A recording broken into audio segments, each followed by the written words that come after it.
that a few days ago was the first time that Jalen and the top three wide receivers had all been practicing in full at the same time. Just what was it like kind of having them all out there and getting to see what the preview of offense was? Fun. It's fun to watch. Yeah.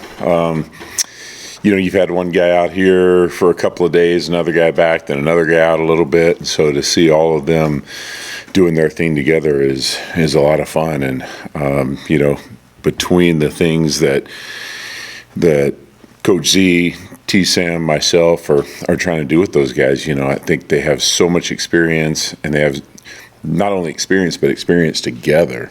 And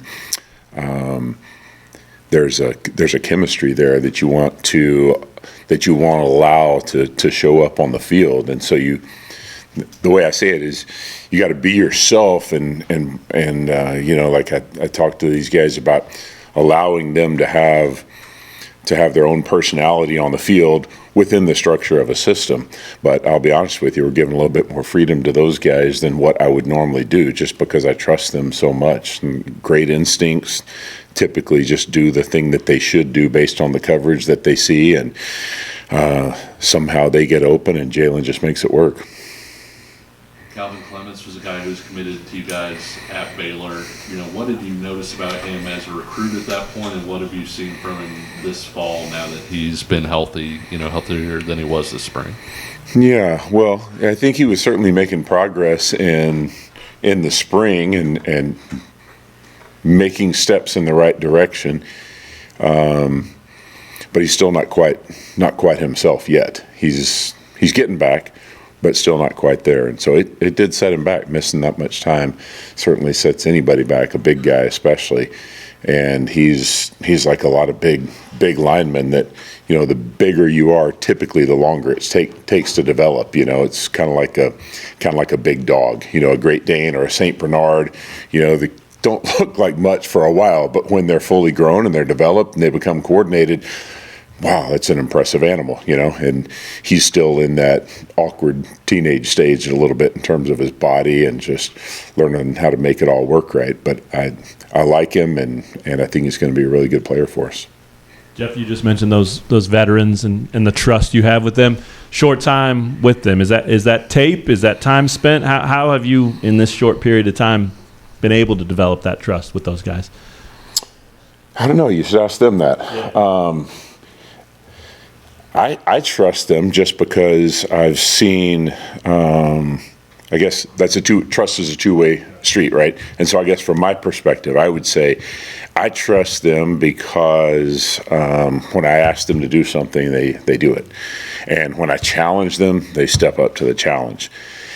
I trust them because they're just the type of athletes that seem to make the right decision. There are guys that you have to coach into figuring things out, and I'm not saying that's not the case with them to some extent as well, but really good athletes just kind of tend to figure things out on their own most of the time. It just makes sense to them where the open space is, or they recognize the leverage of the defender that's covering them, and they alter a route just a little bit, and it helps them get open. And so I just see those instincts that show up with those guys all the time. And so, yeah, I mean, that trust for me just comes from watching them do their thing repetitively. Coach Leipold mentioned you were close to having your starting five up front kind of figured out and pieced together. How many offensive linemen right now would you say you have that you feel good about if they had to start a Big 12 game, go up against that level of competition? You would feel good about having them out there, or is that still something that you need to see maybe some more reps, maybe even some live fire in non-conference to feel good one way or another about some of your reserve guys? Yeah, I would just say the line is still a work in progress. I'll just say that. I don't want to give a specific number. I would just say it's not what we need yet. We've got a couple of guys who do have some experience, but we're also replacing some good players in that line, and learning how to play and how to play together without a guy who really sort of ran the group. I think it's been said probably a few times that missing Nowitzki, and the leadership and the communication that he brought is something that we're still trying to find our way with. We're still trying to develop the sort of leadership and communication that we need in that group, and it has not become overly apparent yet how that's gonna take shape. Coach, would you comment on what it means to have a pair of running backs that are both mature and talented in different ways? Is that a situation where the 1 + 1 equals more than 2 when you got a pair of them like that back there? I think so, yeah. I mean, it's unusual to have one running back on the team that's as good as either of them are. So to have two at the same time is a blessing and a challenge. It's a challenge for me to make sure that we get those guys enough touches. So we'll have times where we got both those guys on the field at the same time, and try to be creative in creating ways to get the ball to both of them. And then the nice thing is you just feel like you can keep rolling those guys in a game and not feel like either of them are going to get worn down. And in some ways, running back can be the most physical position in football, I think. And so having not only two guys but two big, durable guys is something that gives me a lot of confidence as a play caller.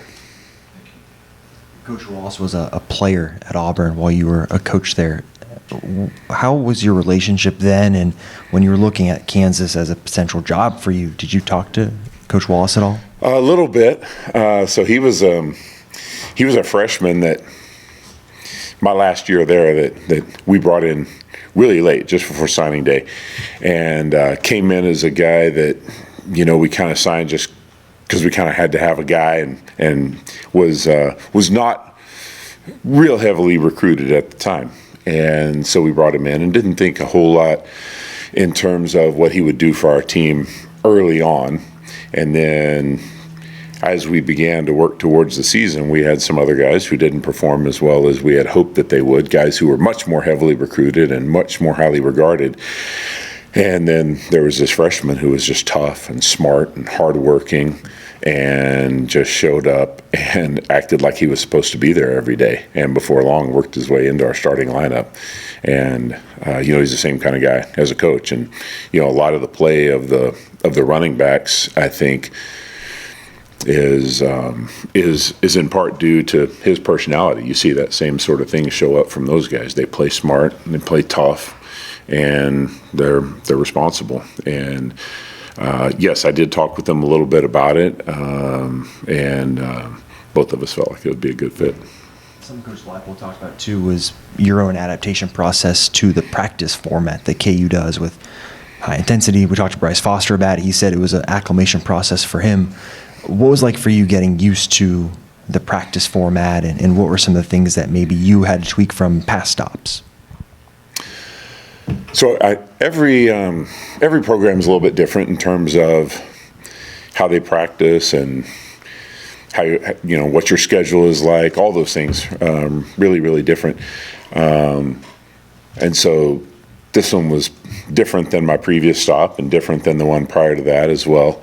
And so, yeah, there's been some getting used to, but I really like what we do. We get a lot done in a shorter amount of time than what has been the case, probably at most, if not all, other stops that I've been a part of. And so, I'm enjoying that part of it.